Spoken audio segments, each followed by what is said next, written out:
Next நேயர்களுக்கு என்னோட அன்பான வணக்கங்கள். இன்னைக்கு என் கூட சிவவாக்கு ஜோதிடர் கிருஷ்ணவேணி அவர்கள் தான் இணைஞ்சிருக்காங்க. வணக்கம் மேம். வணக்கம், நமஸ்காரம்மா. எப்படி மேம் இருக்கீங்க? நல்லா இருக்கேங்கம்மா. மேம், எல்லாருமே நம்ம சேனல்லே பாத்தீங்கன்னா குரு பேச்சு சனி பேச்சுன்னு ஆரம்பிச்சு இப்போ சனி வக்ரத்துக்கு வந்து நிக்கிறோம். ஏன் திருப்பியும் இந்த சனி வக்ரத்துக்கு அவ்வளவு முக்கியத்துவம் கொடுக்கணுமா மேம்? கண்டிப்பாங்க, அதை பத்தி நம்ம சொல்லுவோம். அனைவருக்கும் நமஸ்காரம். ஓம் பூச்சியாய ராகவேந்திராய சத்திய தர்ம ரதாய சுபஜத்தாம் கல்ப விருஷாய நமதாம் காமதேனி. ஸ்ரீ ராகவேந்திரருடைய பொற்பாதம் தொட்டு வணங்கி குரு வாழ்க, குருவே துணை. சனி பகவானை பகவான் தான் நம்ம சொல்லணும். ஏன்னா சனி பகவானுக்கு 9 கிரகத்திலையும் ஈசனுடைய அருள் பெற்றவர். அதனால அவருடைய பகவான்கிற மரியாதைக்கு நிமித்தமா சொன்னாலும் அவரை நம்மளை பிடிச்சுக்க மாட்டார். அது ரொம்ப நம்ம கவனத்துல எடுத்துக்கணும். மற்ற கிரகங்களை கூட ராகு கேது அப்படின்னு ஒருமித்து சொல்லலாம், சனி பகவானை மட்டும் அப்படி சொல்லக்கூடாது. அதே போல குழந்தைகள் எல்லாம் நம்ம திட்டுறோம்னு வச்சுங்களேன், அந்த சனிங்கிற வார்த்தையை சொல்லி திட்டக்கூடாதுன்னு பெரியவங்க எல்லாம் சொல்லி வச்சிருக்காங்க. இப்ப சனி பகவான் பாத்தீங்கன்னா மீனத்துல காலசக்கரத்துக்கு 12ஆம் பாவகத்துல 2.5 ஆண்டுகள் பயணிக்கக்கூடிய அமைப்புல ஒரு 12ஆம் பாகம்ங்கிறது விரயஸ்தானத்துல பயணிச்சிட்டு இருக்கார். உத்திரட்டாதி நட்சத்திரத்துல ரிவர்ஸ்ல இப்ப வரப்போறார். இந்த ரிவர்ஸ் அப்படிங்கிறது தான் வக்கரகதி அப்படிங்கிற ஒரு அமைப்பு. அது கிட்டத்தட்ட 138 நாட்கள். அப்ப மீனத்துடைய பலாபலனையும் கும்பத்துடைய பலாபலனையும் பக்கத்துல ரிவர்ஸ்ல போய் அங்கேயும் அதுல சில விஷயங்களை எடுத்துட்டு 2 பாவகத்துடைய தன்மை பலாபலனை சொல்லக்கூடிய அமைப்புல எல்லா ராசிக்காரர்களுக்கும் சில மாற்றங்களை கண்டிப்பாக கொடுக்கும். இப்ப பாத்தீங்கன்னா ஜூலை 27ஆம் தேதி ஆரம்பிக்கக்கூடிய சனி வக்கரம் பின்னோக்கி நகரக்கூடிய அமைப்புன்னு அர்த்தம். பின்னோக்கி நகரும் பொழுது அதோட பலாபலன்கள் 2 ராசிக்கும் சேர்ந்து பேசக்கூடிய விஷயங்கள். டிசம்பர் 11ஆம் தேதி வரையிலுமே இந்த வக்கரகதி இருக்கு. அப்ப வக்கர நிவர்த்தி டிசம்பர் 11ஆம் தேதி தான் நமக்கு பலாபலனை முடிப்பார். இப்ப 2.5 ஆண்டுகள் பயணிக்கக்கூடிய விஷயத்துல 4 மாதம் தொடர்ந்து இப்படி பயணிக்கக்கூடிய இந்த சனி வக்கரகதியில என்னன்னா பல விஷயங்களை பின்னோக்கி நகர்தல்னு சொன்னோமா வக்கரத்துக்கு, அந்த நிவர்த்தியை கொடுக்கக்கூடிய விஷயத்துல ஒவ்வொருத்தருக்கும் ஒவ்வொரு 7.5 சனி இருக்கு, அஷ்டமத்தி சனி இருக்கு, அர்த்தாஷ்டம சனி, இந்த சனி பகவானுடைய தாக்கம் எல்லாம் குறையும். இதுதான் விசேஷங்க. கண்டிப்பா மேம். ஒரு ஃபேமஸ் டைலாக் இருக்கு, நான் ஒருத்தனை அடிச்சு பெரிய ஆளானும் இல்லை, நான் அடிச்சவன் எல்லாமே பெரிய ஆளுதான் அப்படின்னு சொன்னா இந்த ராசிக்கு ரொம்ப பொருத்தமா இருக்கும். இந்த ரிஷப ராசி நேயர்களுக்கு ஏன்னா அவங்களோட வாழ்க்கை அப்படிதான் இருக்கும். சோ இவங்களுக்கு இந்த சனி வக்ரம் எந்த மாதிரி மாற்றங்கள் இல்ல பலன்கள் தரப்போதுன்னு தெரிஞ்சுக்கலாமா? வாழ்த்துக்கள்மா. ரிஷபராசி அப்படின்னு நல்ல ஒரு எக்ஸாம்பிள் சொல்லியிருக்கீங்க. ஏன்னா அவங்க சுக்கிரனுடைய அதிபதிங்க. சுக்கிரன் அதே போல சந்திர பகவான் பாத்தீங்கன்னா உச்சம் பெறக்கூடிய விஷயம். அதனால்தான் அவங்களுக்கு எதையுமே ஒரு உற்சாகமா ஒரு ஆரோக்கியமா அப்படியே ஆடை ஆபரண பிரியரா இருக்கக்கூடிய ஒரு நகைச்சுவை உணர்வு கூட அவங்க கிட்ட இருக்கும். இயல்பாகவே பெண்களுக்கெல்லாம் ஒரு நல்ல ஒரு மோட்டிவேஷன் எனர்ஜி ரிஷபராசி லக்னக்காரங்களுக்கே இருக்குங்க. இந்த பாட்டு, சினிமா, இசைத்துறை, கலைத்துறையில எல்லாம் ரொம்ப ஆர்வமா இருக்கக்கூடியவங்க. சோ அவங்களுக்கு பாத்தீங்கன்னா இப்ப லாபஸ்தானத்துல சனி பகவான் இருந்துச்சு.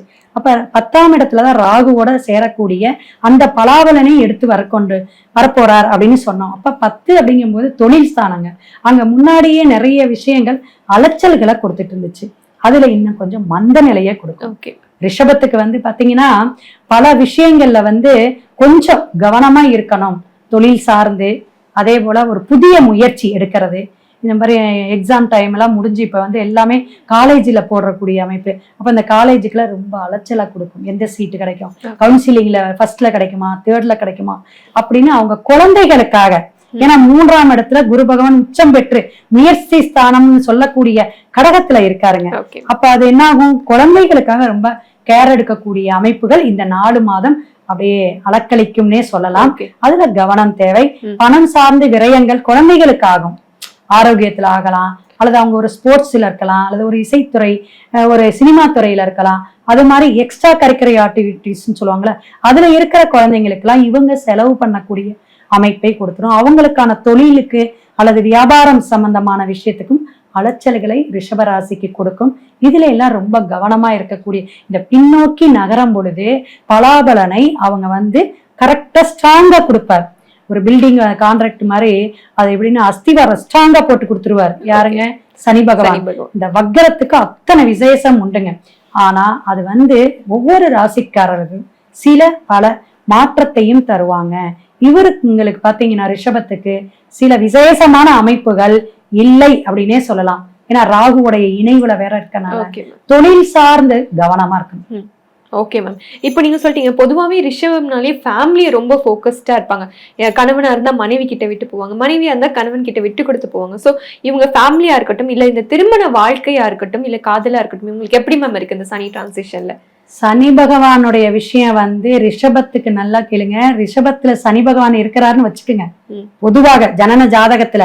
ஏன்னா 30 வருஷம் கழிச்சுதான் இப்ப மீனத்துக்கு வந்தார். 2.5 ஆண்டுகள் ஒவ்வொரு ராசி கட்டத்திலையும் பயணிக்கக்கூடிய விஷயம். அப்ப பொதுவா இவங்களுக்கு பிறப்பு ஜாதகத்துல இருந்துட்டாங்கன்னா யோகவானுங்க. அந்த யோகவான் பாவகிரக தொடர்புல இருக்கு, அதனால சொன்னது. அப்ப பெண்களிடம் கவனமா இருக்கணும். லவ் பண்ணிட்டு இருக்காங்க அல்லது லவ் மேரேஜ் பண்றாங்க, இதுல எல்லாம் நல்லா பொருத்தம் பார்த்து நல்ல கவனமா இருக்கக்கூடிய காலகட்டம்னு சொல்லலாம். பெண்களால் அலைச்சல்கள் உண்டு, சின்ன சின்ன கெட்ட பேர் கூட வரலாம். ஆனாலும் பெண்கள் கல்யாணம் ஆயிட்டு நம்ம திருமணம் ஆகி மனைவியான அந்தஸ்துல இருக்கும்போது அவங்கனால இவங்களுக்கு பிரச்சனை இல்லை. மனைவிக்கு வருமானம் நிறைய வரும். பிசினஸ் ஏதாவது பண்ணாங்கன்னா அவங்களுக்கு நல்ல ஒரு அந்தஸ்தையும் அதிகார தோரணையும் கொடுக்கக்கூடிய காலகட்டமாக இருக்குதுங்க. கண்டிப்பா மேம். இவங்களுக்கும் ஒரு கவனமா இருக்கணும்னு ஒரு 3 விஷயம் இருக்குல்ல, அதையும் சொல்லிடுங்க மேம், தெரிஞ்சுக்கலாம்.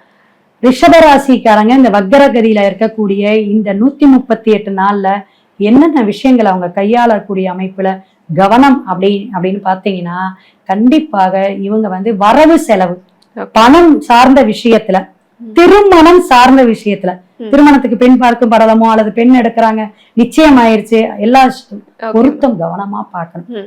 குழந்தைகளுக்கு இது மாதிரி சொன்னல எஜுகேஷன் வழியிலேயோ அல்லது தொழில் சார்ந்து வெளிநாடு வெளியூர் அனுப்புறாங்க அப்படின்னா அந்த குழந்தைங்களுக்கு கவனமா அவங்க ஜாதகத்தை பார்த்துக்கணும். கண்டிப்பா மேம். இவங்க எந்த மாதிரி பரிகாரங்களும் செய்யலாம், எந்த மாதிரி வழிபாட்டு ஸ்தலங்களுக்கு போலாம் மேம்? சிவர் வழிபாடு ரொம்ப சிறப்புங்க. ஏன்னா நந்தியம்மான் பெருமானை பொதுவாகவே நான் ரிஷபத்துக்கு சொல்றது. அதனால சிவபுராணம் பாராயணம் பண்ணலாம். அதே போல பிரதோஷ காலத்துல நந்தி பகவானுக்கு, நந்தி தேவனுக்கு அபிஷேக பொருள் பன்னீர், தேன், இளநீர், தேன் கண்டிப்பா வாங்கி கொடுக்கணும்.